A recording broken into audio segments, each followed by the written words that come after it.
Página 21. El único y su propiedad, Max Stirner, 1844. Capítulo 1. La vida de un hombre. 1.2. El teatro del hombre. Entre fantasmas y carne.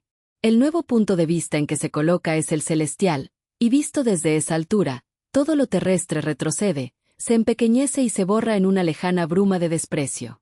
De ahí el cambio radical en la orientación intelectual del joven y el cuidado exclusivo de lo espiritual, en tanto que el niño, que no se sentía aún espíritu, quedaba limitado a la letra de los libros.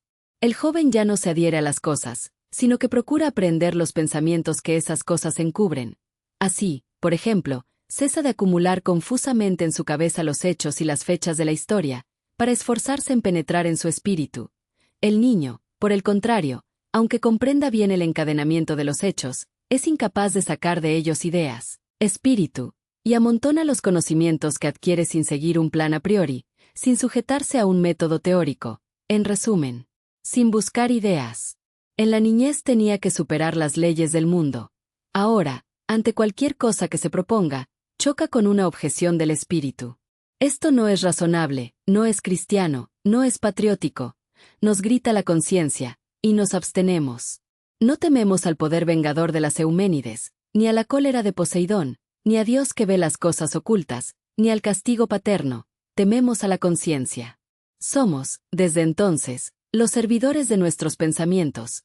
Obedecemos sus órdenes como en otros tiempos obedecimos las paternas o las de otros hombres. Son ellas, ideas, representaciones, creencias, las que reemplazan a los mandatos paternos y las que gobiernan nuestra vida. De niños ya pensábamos, pero nuestros pensamientos entonces no eran incorpóreos, abstractos, absolutos, no eran nada más que un puro mundo de pensamientos, no eran pensamientos lógicos. Solo teníamos los pensamientos que nos inspiraban los acontecimientos y las cosas. Pensábamos que una cosa determinada era de tal o cual naturaleza. Pensábamos que es Dios quien ha creado este mundo que vemos, pero nuestro pensamiento no iba más lejos. No escrutábamos las profundidades mismas de la divinidad. Decíamos esto es verdadero, esto es la verdad, pero sin indagar lo verdadero en sí, la verdad en sí, sin preguntarnos si Dios es la verdad. Poco nos importaban las profundidades de la divinidad, ni cuál fuese la verdad. Pilato no se detiene en cuestiones de pura lógica, o, en otros términos, de pura teología, como qué es la verdad, y sin embargo, llegada la ocasión, no vacila en distinguir lo que hay de verdadero y lo que hay de falso en un asunto, es decir, si tal cosa particular es verdadera. TV escribe: el joven que se eleva al punto de vista celestial no asciende, en realidad, sino que huye. Lo que se presenta como conquista espiritual es, en el fondo, una cobarde retirada del mundo. Veo en esta exaltación del espíritu una máscara más de la voluntad, disfrazada de santidad y razón. El niño, al menos, se enfrenta con las cosas, tropieza con ellas, las rompe y las explora. Su pensamiento es tosco, pero vital. El joven, en cambio, se refugia en abstracciones, en esa niebla de verdad en sí y profundidades de la divinidad que no alimenta más que la vanidad académica.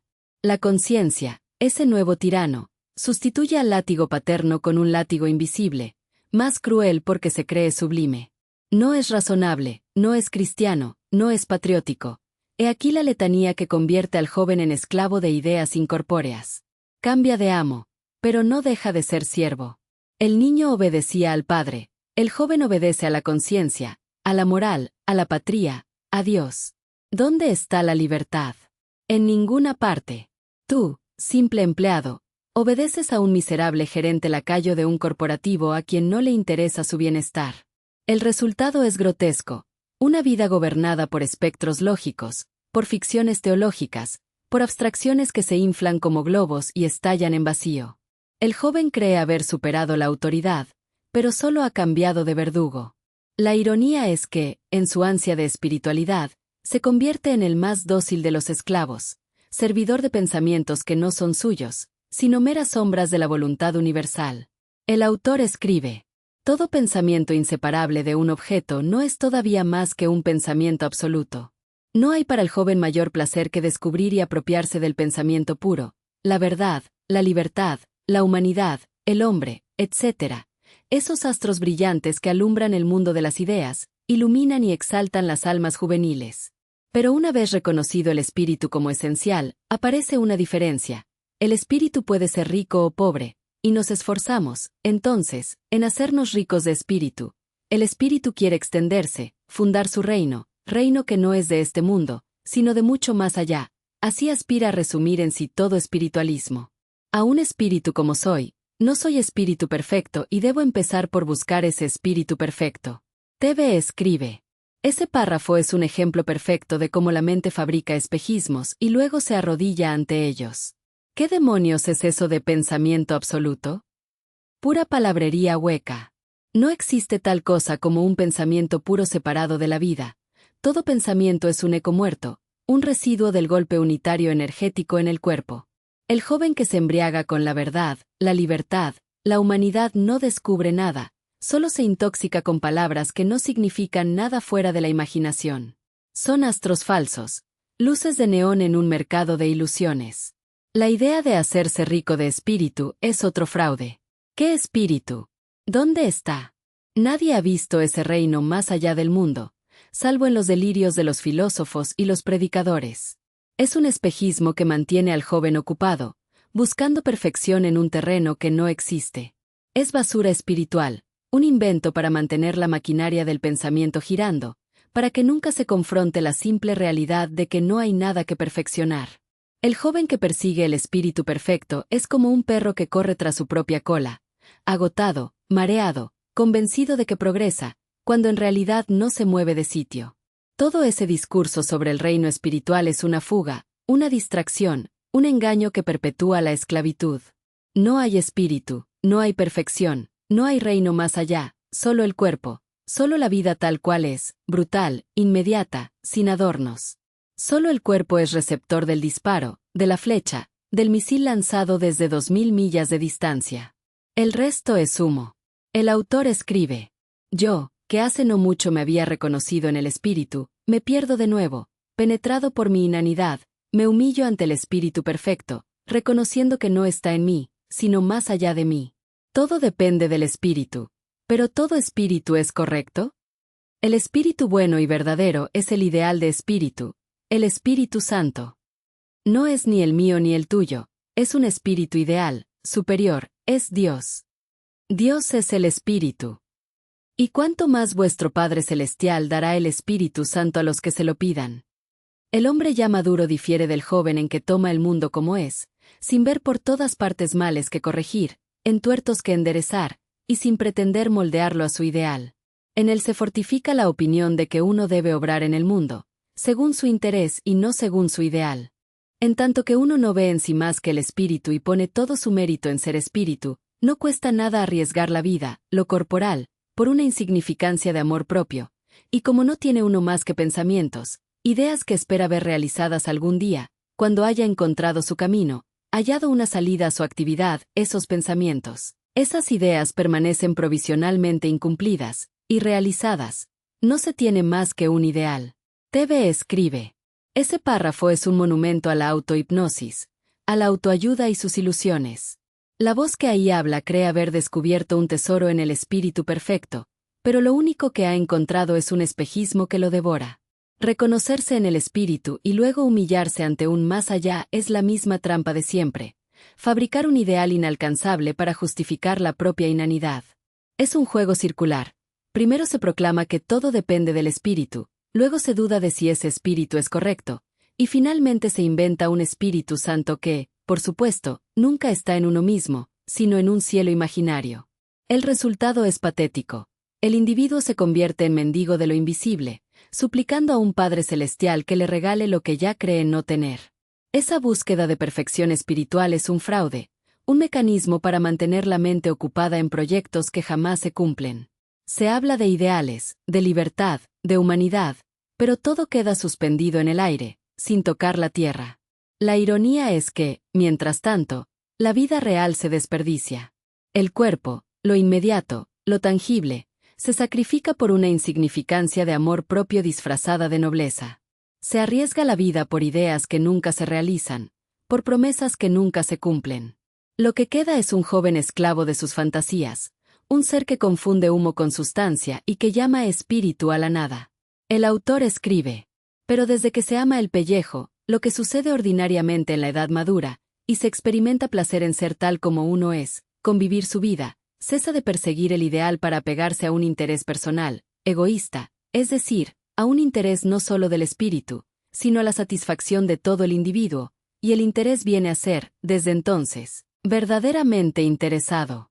Comparen, entonces, al hombre maduro con el hombre joven. ¿No les parece más duro, más egoísta, menos generoso? Sin duda. ¿Es por eso más malo?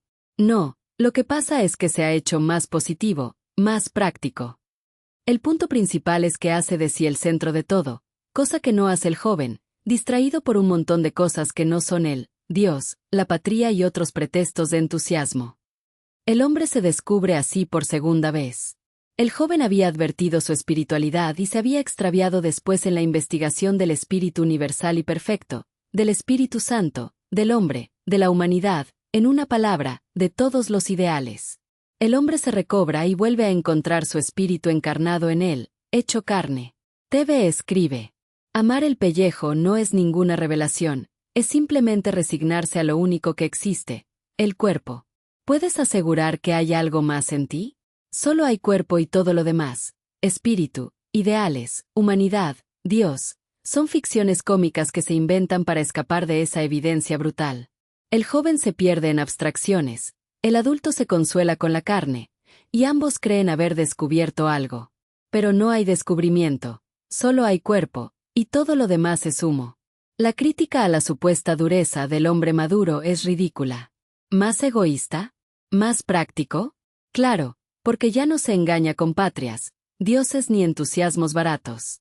El joven se distrae con ideales que nunca se cumplen, el adulto al menos se aferra a lo inmediato: comer, dormir, gozar, sobrevivir, pagar las cuentas, llevar comida a su nevera. Llamar a eso egoísmo es un insulto a la realidad.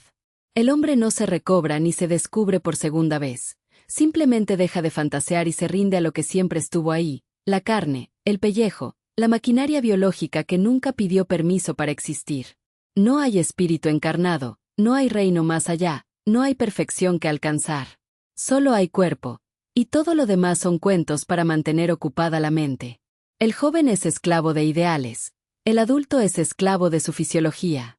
La diferencia es que uno vive en ilusiones y el otro, al menos, en lo que hay.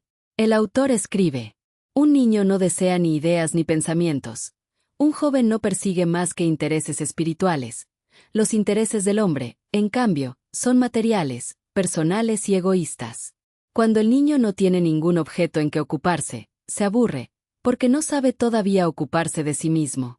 El joven, al contrario, se cansa pronto de los objetos, porque de esos objetos salen para el pensamientos, y él, ante todo, se interesa en los sueños, en lo que espiritualmente le ocupa, su espíritu está ocupado. En todo lo que no es espiritual el joven no ve más que futilidades si se le ocurre tomar en serio las más insignificantes niñerías, por ejemplo, las ceremonias de la vida universitaria, es porque se apoderan de su espíritu, es decir, porque ve en ellas símbolos. TV escribe: se nos presenta al niño como un ser vacío que se aburre porque no sabe ocuparse de sí mismo, al joven como un místico que desprecia lo material, y al adulto como un egoísta consumado. La caricatura es tan rígida que parece más un horóscopo que un análisis. 3 etapas vitales reducidas a estampitas moralizantes. La lógica interna se derrumba sola. ¿De verdad el niño carece de pensamientos, cuando cualquiera que haya convivido con uno sabe que su imaginación es un torrente inagotable? ¿Cómo se puede mantener quieto a un niño? ¿Viendo a una pantalla con caricaturas todo el día?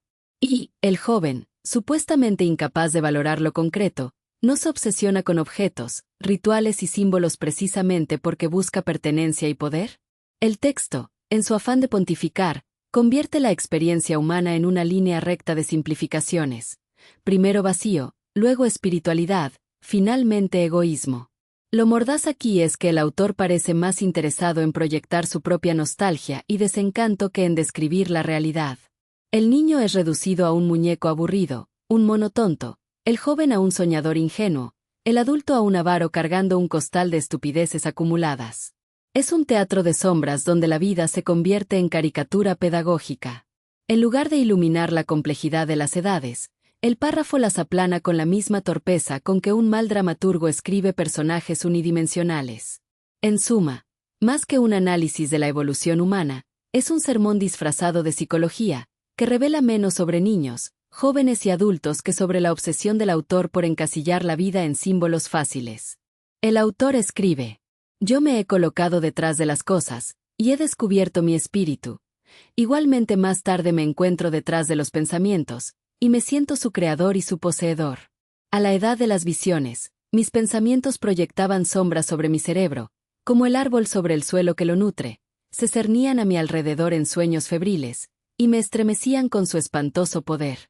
Los pensamientos mismos se habían revestido de una forma corporal, y si veía a esos fantasmas, se llamaban Dios, el emperador, el papa, la patria, etc. Hoy destruyo esas vaguedades engañosas, entro en posesión de mis pensamientos, y digo: yo solo tengo un cuerpo y soy alguien. No veo ya en el mundo más que lo que él es para mí, es mío, es mi propiedad. Yo lo refiero todo a mí. No hace mucho era espíritu, y el mundo era a mis ojos digno solo de desprecio. Hoy soy yo, soy propietario, y rechazo esos espíritus o esas ideas cuya vanidad he medido. Todo eso no tiene sobre mí más poder que las fuerzas de la tierra tienen sobre el espíritu. El niño era realista, ocupado por las cosas de este mundo, hasta que llegó poco a poco a penetrarlas. El joven es idealista, ocupado en sus pensamientos, hasta el día en que llegará a ser hombre egoísta que no persigue a través de las cosas y de los pensamientos más que la felicidad de su corazón, y pone por encima de todo su interés personal. En cuanto al anciano, cuando yo lo sea, tendré tiempo de hablar de él. Fin del capítulo 1. TV escribe: este texto pretende ser una confesión filosófica de emancipación, pero en realidad es un teatro narcisista disfrazado de revelación. El autor se coloca detrás de las cosas y detrás de los pensamientos como si fuera un titiritero omnisciente, descubriendo que todo lo que antes lo dominaba, Dios, el emperador, el papa, la patria, no eran más que fantasmas. La pose es heroica: destruir las vaguedades engañosas y proclamarse dueño de sí mismo. Pero lo que emerge no es liberación, sino un ego inflado que se declara propietario del mundo, como si la conciencia fuera un título de propiedad universal. La crítica mordaz es que este discurso, que se vende como ruptura radical, no hace más que sustituir un absolutismo por otro. Antes eran los símbolos, ahora es el yo. El niño, el joven, el hombre, todos reducidos a caricaturas pedagógicas que desembocan en la apoteosis del egoísmo. El autor cree haber escapado de las cadenas espirituales, pero lo que ha hecho es encadenarse a sí mismo, adorando su cuerpo y su interés personal como nuevos ídolos. El tono es de falsa valentía, se burla de los viejos fantasmas, pero necesita inventar uno nuevo, el propietario, para sostenerse. Es la misma lógica de siempre: sustituir un mito por otro, disfrazar la vanidad de lucidez. El resultado es un monólogo que presume haber demolido las ilusiones, cuando en realidad ha construido la más banal de todas, la ilusión de que el mundo es mío.